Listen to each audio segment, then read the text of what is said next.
What it is, YouTube? It's your main man goes back with another reaction.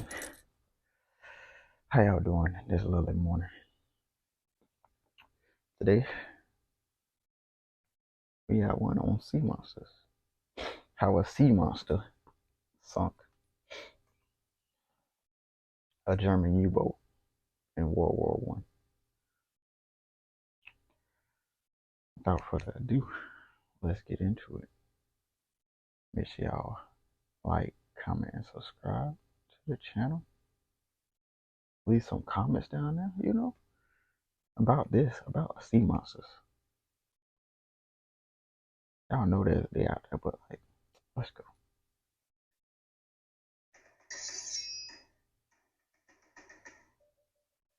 Sea monsters, creatures from folk into the warm sea. Imagined to be of immense size, monsters can take many forms. Sea dragons, sea serpents, tentacled beasts. However, think of sea creatures such as the kraken, leviathan. Think of ancient times. It's full of myths and legends, not to a time of modern warfare.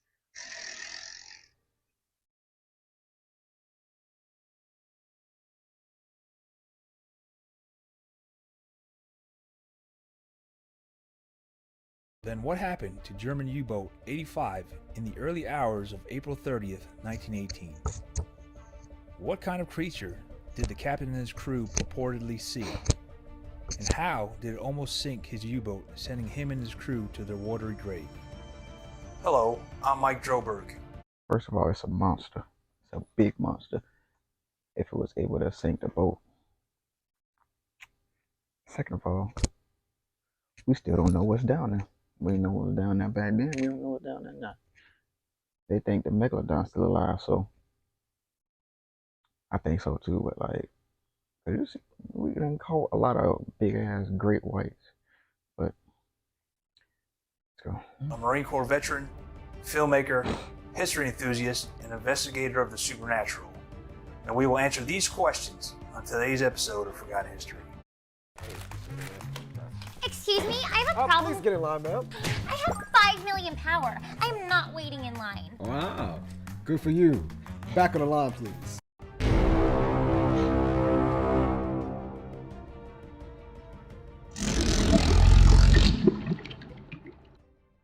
The North Channel that connects the Irish Sea with the Atlantic Ocean has Now what they put on the thing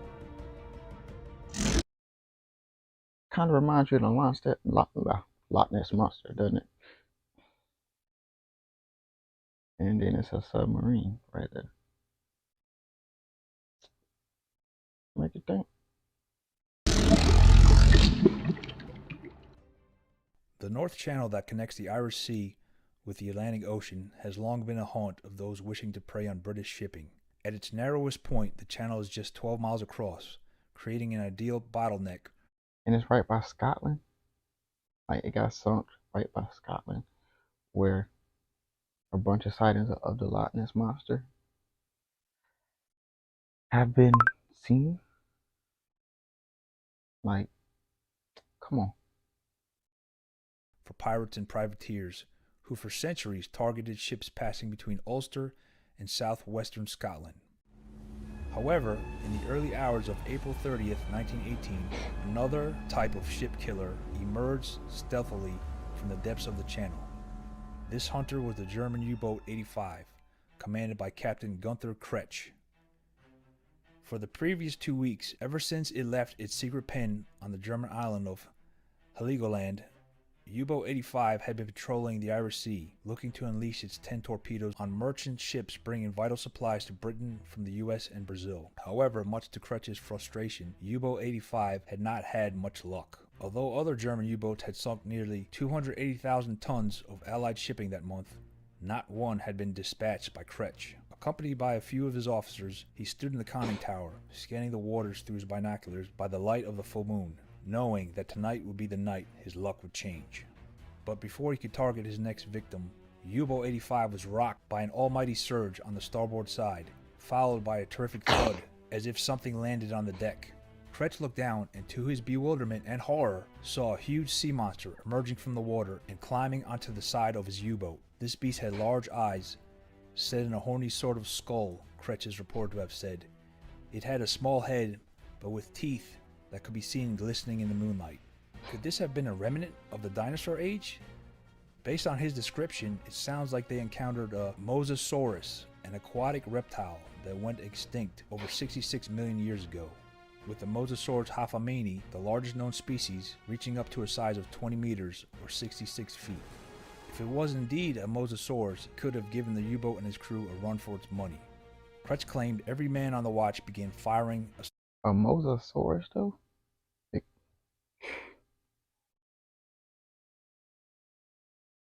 I don't know. Thinking about it for like... keep on bringing up this dinosaur. And it's like...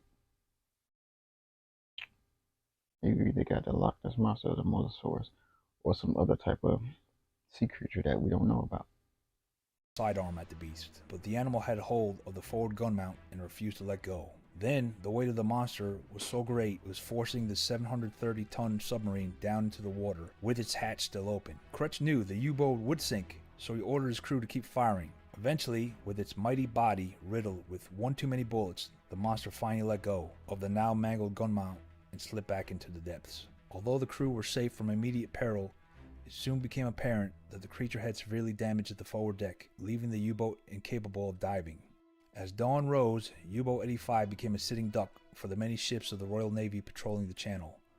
Among them was an armed drifter called the HMS Coreopsis, which cautiously approached the damaged submarine as it bobbed up and down. To the astonishment of the British ship's crew, the Germans were standing on the deck with their hands up and were willing to surrender without a fight. It was only when the trembling seamen were on board and Kretsch told his tale that it became apparent quite why the Germans seemed to be so grateful to be taken prisoner.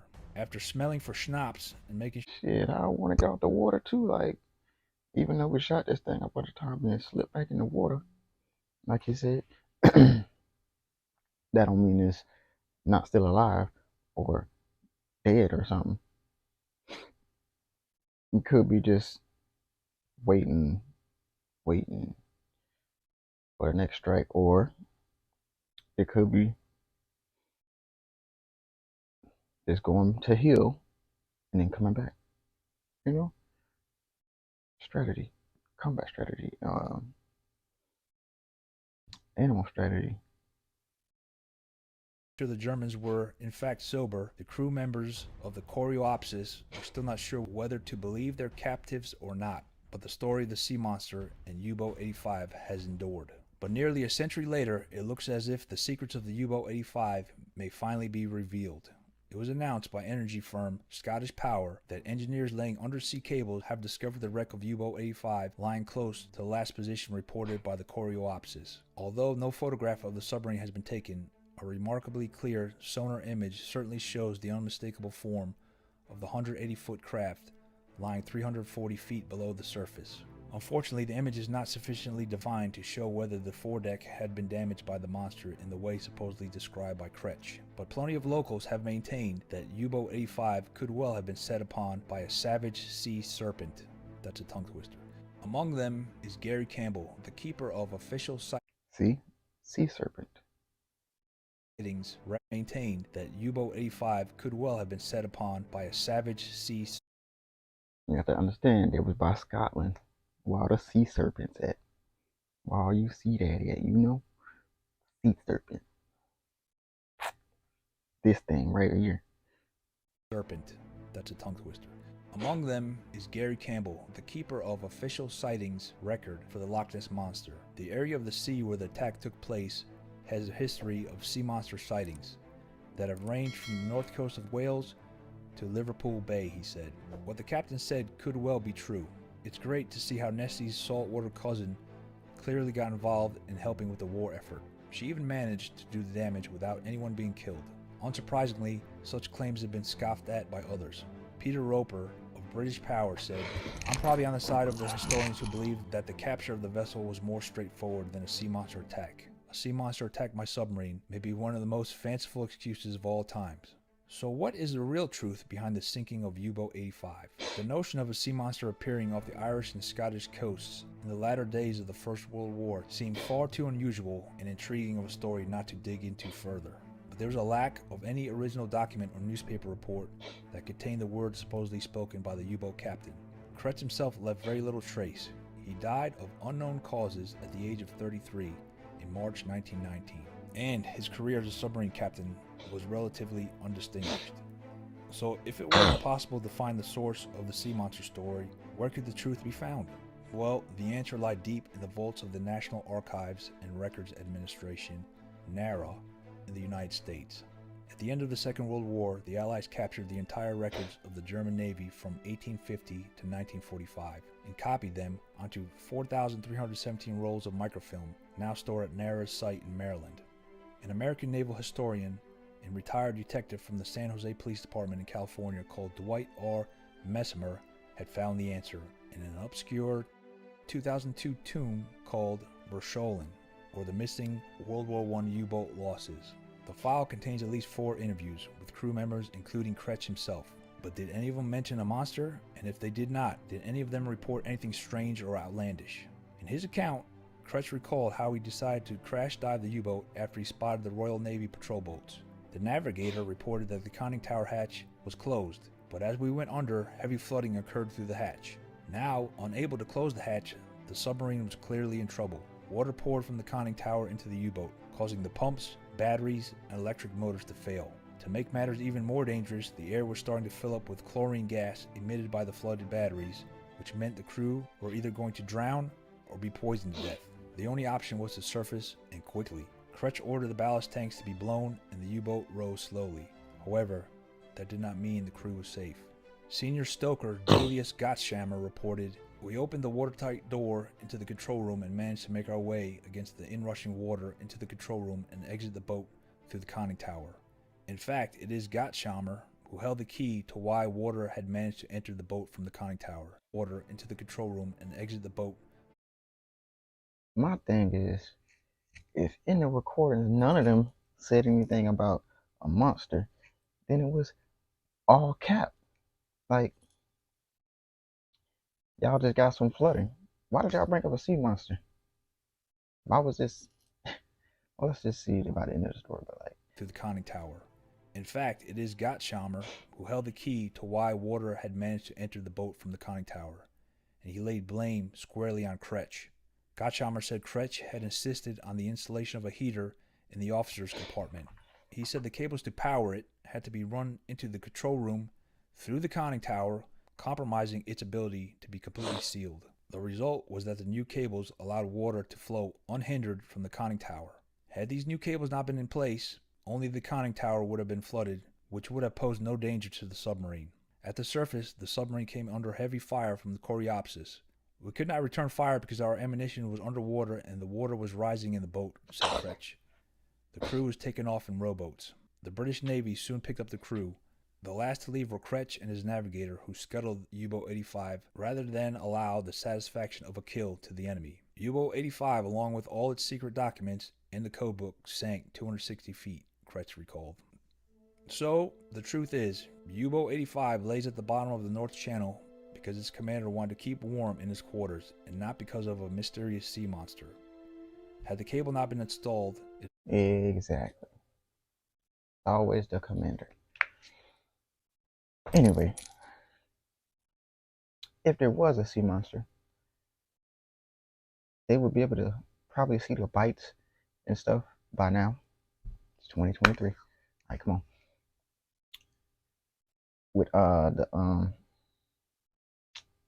little infrared, because they got some high-tech infrared stuff that I can't really explain right now. But yeah, they got some the infrared, and they would have been able to go down there with the robots, the little, you know. But yeah, so it's like, and none of them didn't say anything about a sea monster. None of them. It was all the commander. It is likely that the submarine could have made its escape. It is not known how Kretsch's superiors reacted, but I'm sure they weren't happy. So, the source.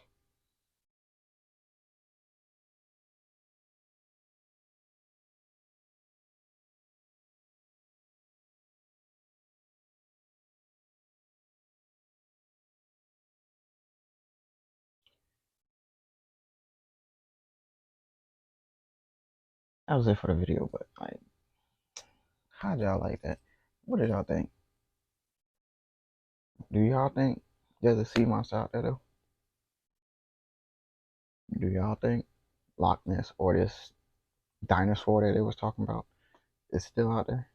Or even is out there? What about the megalodon? What about this giant snake thing?